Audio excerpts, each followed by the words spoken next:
সাধারণের মুখে একটাই প্রশ্ন ছিল, পশ্চিমবঙ্গে ভোট কবে, ক দফায় ভোট হবে। অবশেষে আজ ইলেকশন কমিশন ডিক্লেয়ার করলো পশ্চিমবঙ্গে দু দফায় ভোট হবে।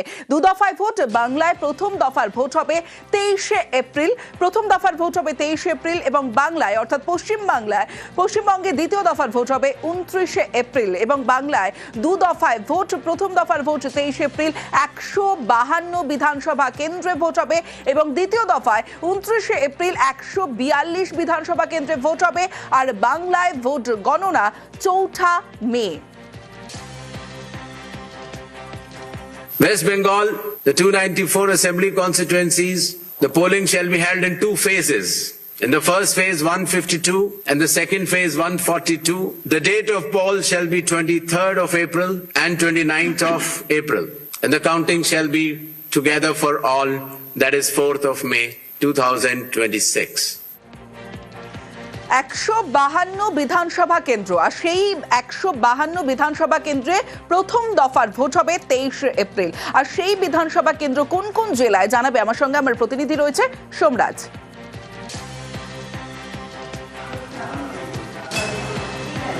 দেখো, রাজ্যে ফের দুই দফায় ভোট হচ্ছে, এবং 1991 সালে দু দফায় রাজ্যে ভোট হয়েছিল, 1996 সালেও দু দফায় রাজ্যে বিধানসভা ভোট হয়েছিল। 1996 সালের পর ফের রাজ্যে দু দফায় ভোট হচ্ছে, যার প্রথম দফা ভোট 23শে এপ্রিল হবে, এবং মূলত উত্তরবঙ্গের জেলা ও জঙ্গলমহলের জেলাগুলিতে এই প্রথম দফায় ভোট গ্রহণ করা হবে।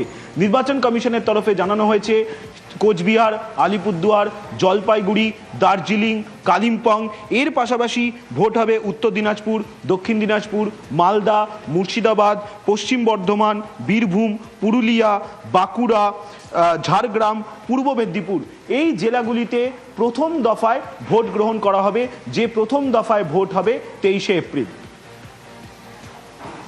বেশ, অর্থাৎ প্রথম দফার ভোট, এবং প্রথম দফায় একটু সোমরাজ একটা বিষয় জানতে চাইবো যে কিভাবে ভাগ করা হলো প্রথম দফার এবং দ্বিতীয় দফার ভোট নিয়ে। দ্বিতীয় দফার ভোটে আমি আসবো, তার আগে প্রথম দফার যে 152টি বিধানসভা কেন্দ্র, সেই কেন্দ্রগুলো উত্তরবঙ্গ এবং একাধিক জেলা তুমি বললে, সেই সমস্ত জেলা কিভাবে ভাগ হলো?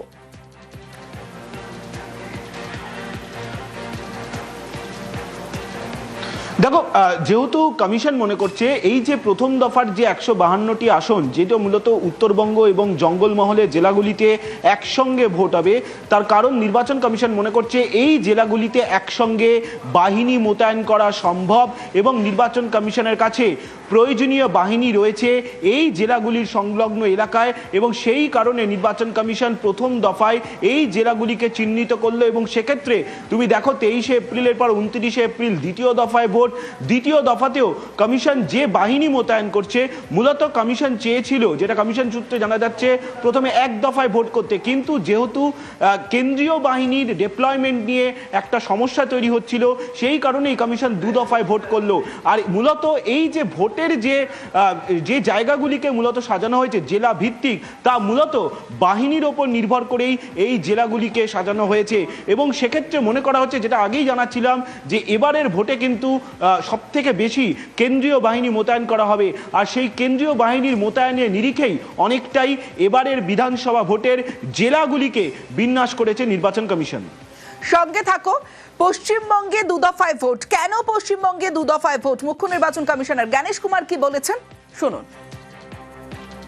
With regards to the West Bengal elections to be held in two phases instead of 8 phases earlier, the Commission has held detailed deliberations.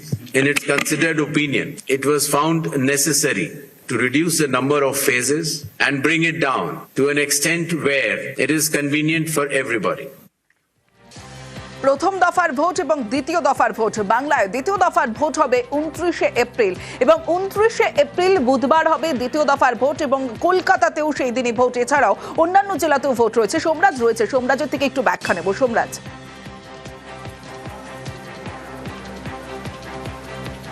দেখো, দ্বিতীয় দফায় ভোট কলকাতা এবং কলকাতা সংলগ্ন জেলাগুলিকে বাছা হয়েছে দ্বিতীয় দফা ভোটের জন্য, বিশেষ করে হাওড়া, হুগলি, উত্তর 24 পরগনা, দক্ষিণ 24 পরগনা এবং পূর্ব বর্ধমান সহ কলকাতা, এই জেলাগুলিতে হবে দ্বিতীয় দফায় ভোট গ্রহণ, যা হবে 29শে এপ্রিল।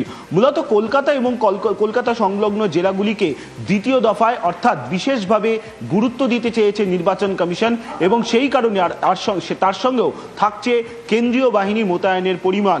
দুটি বিষয়কে মাথায় রেখেই দ্বিতীয় দফায় এই জেলাগুলিকে চিহ্নিত করা হয়েছে, যেগুলি কলকাতা এবং তার সংলগ্ন জেলা।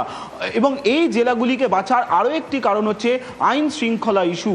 গোটা বিষয়টি অর্থাৎ আইন শৃঙ্খলা ইস্যু, কেন্দ্রীয় বাহিনী মোতায়েনের পরিমাণ, এই ইস্যুগুলিকে মাথায় রেখেই দ্বিতীয় দফায় কলকাতা এবং তার সংলগ্ন জেলাগুলিতে ভোট ঘোষণা করা হয়েছে। অর্থাৎ এইভাবেই নির্বাচন কমিশন সাজিয়েছে যাতে কেন্দ্রীয় বাহিনী মোতায়েন করতে চায় নির্বাচন কমিশন, যেহেতু রাজ্যে প্রায় 1996 সালের পর আবারও দু দফায় ভোট হতে চলেছে, এবং সেক্ষেত্রে কেন্দ্রীয় বাহিনী মোতায়েন নিয়ে যাতে কোনো রকম সমস্যা তৈরি না হয়, সেই কারণে এইভাবেই বিন্যাস করেছে জাতীয় নির্বাচন কমিশন জেলা ভিত্তিক দু দফায় ভোট গ্রহণের জন্য। সঙ্গে থাকো। 26-এর বিধানসভা নির্বাচন কবে এবং ক দফায় ভোট হবে, এই প্রশ্নটা সাধারণ মানুষের মনে ছিল। পশ্চিমবঙ্গে দু দফায় ভোট, এবং আজ রবিবার বিজ্ঞান ভবন থেকে সাংবাদিক বৈঠক করে ভোটের দিনক্ষণ ঘোষণা করেছে নির্বাচন কমিশন। এবং পশ্চিমবঙ্গে দু দফায় ভোট, বাংলায় প্রথম দফার ভোট 23 এপ্রিল এবং দ্বিতীয় দফার ভোট হবে 29 এপ্রিল। প্রথম দফায় ভোট হবে 23 এপ্রিল এবং 23 এপ্রিল ভোট হবে 152 বিধানসভা কেন্দ্রে। দ্বিতীয় দফায় 29 এপ্রিল 142 বিধানসভা কেন্দ্রে ভোট হবে। 4 মে বাংলার ভোট গণনা। এবং আপনাদের একবার জানিয়ে দিই, বাংলায় প্রথম দফার যে ভোট 23 এপ্রিল বৃহস্পতিবার কোথায় কোথায় ভোট হবে, কোন কোন জেলায় ভোট হবে, 152 বিধানসভা কেন্দ্রের উত্তরবঙ্গের সবকটি কেন্দ্রে ভোট রয়েছে। এবং ভোট রয়েছে 2 মেদিনীপুরে, ভোট রয়েছে 23 এপ্রিল অর্থাৎ প্রথম দফার ভোট রয়েছে মুর্শিদাবাদ এবং বীরভূম জেলাতেও।